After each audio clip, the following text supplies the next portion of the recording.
बेंगलुरु में शिवाजी का प्रवास लगभग 2 वर्ष रहा था।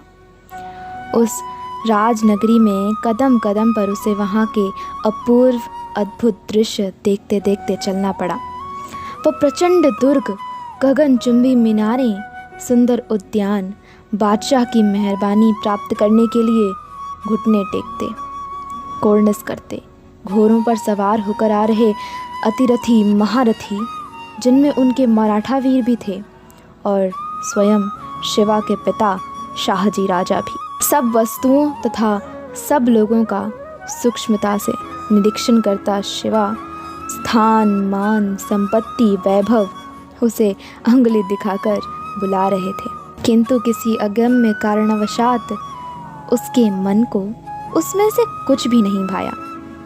उसके हृदय ने उस बुलावे को अस्वीकार कर दिया, कारण ये सब वस्तुएं उसे पारतंत्र की चूठन लगी। ये सब उसके धर्म बांधवों के शोणित से गीले हुए थे। उसका हर एक दृश्य दास्ता, परकीयता, अभिमान शून्यता की काली छाया से घिरा हुआ था। आत्मग्लानि का कलंक भी उसमें घोला गया था। वह सब देखते ही उसके मन में घृणा पैदा हुई। उन सबको कठोरता पूर्वक नकारते हुए उनका धिक्कार किया।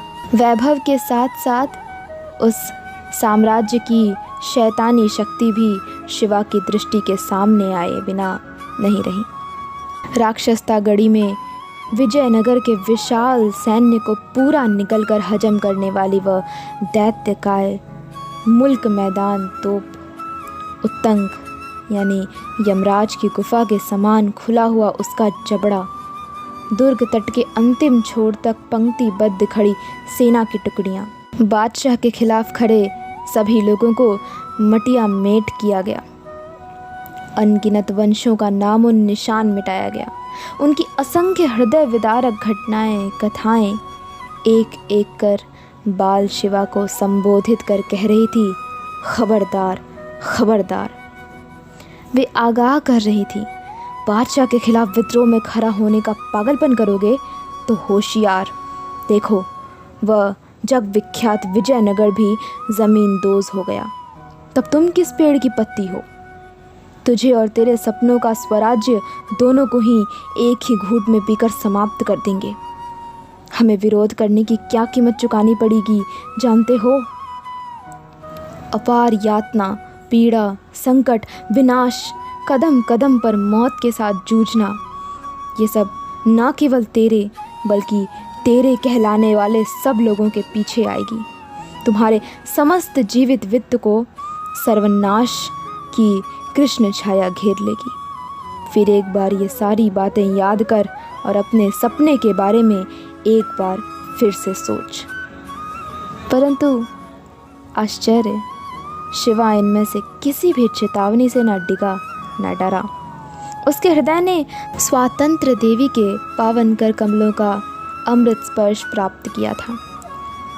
शताब्दियों से वीरात्माओं, हुतात्माओं के रुधिर से अभिमंत्रित तुलजा माता का वरद हस्त उसके सिर पर था।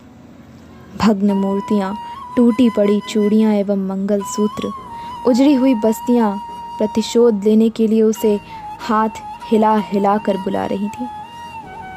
एक बार शाहजी अपने पुत्र शिवा को बीजापुर बादशाह के दरबार ले गए थे। दरबार का वैभव, जगमगाहट, बादशाही रौब आदि का क्या बखान करें।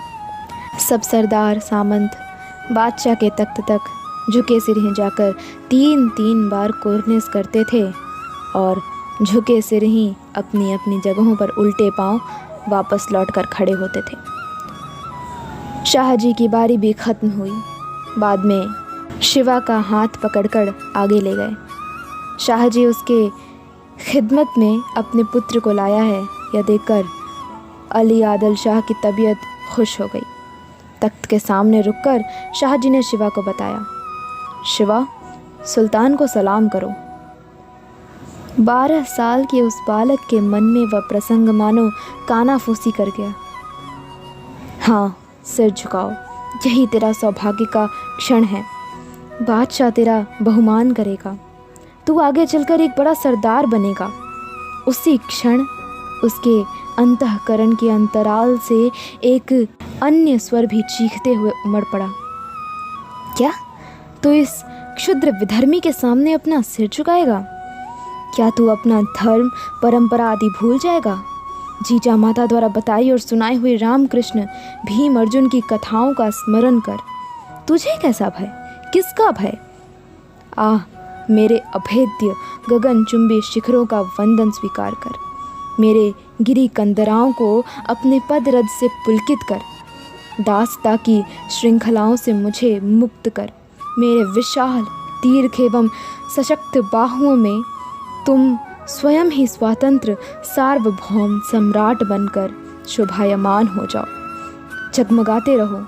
माँ तुलजा भवानी तुम्हारी रक्षा करेगी। किसकी आवाज़ थी वह? सह्याद्री के गदगदित अंतःकरण से वह स्वर प्रस्फुटित हुआ था। अब शिवा किस आवाहन का प्रतिवाद करेगा? उसे जन्म देने वाले देश का भवितव्य बड़ी आतुरता से सुनने को बेचैन था।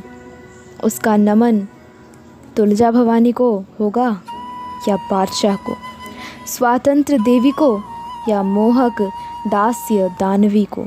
संदेह क्यों? क्या कभी सिंह शावक सड़ा गला बासी मांस खाकर पिंजरे में जीना चाहेगा?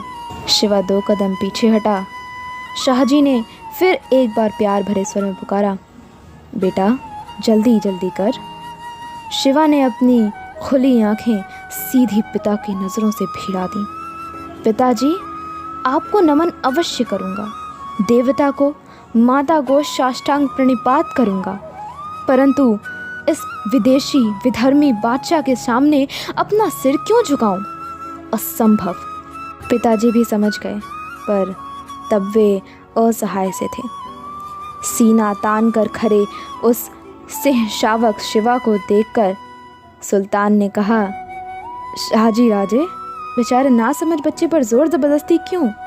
रहने दो, वापस ले जाओ। बिना सिर झुकाए हुए वैसे ही चीते की गति से वापस लौट रहे उस बालक को देखकर समूचा दरबार भौंचक्का रह गया।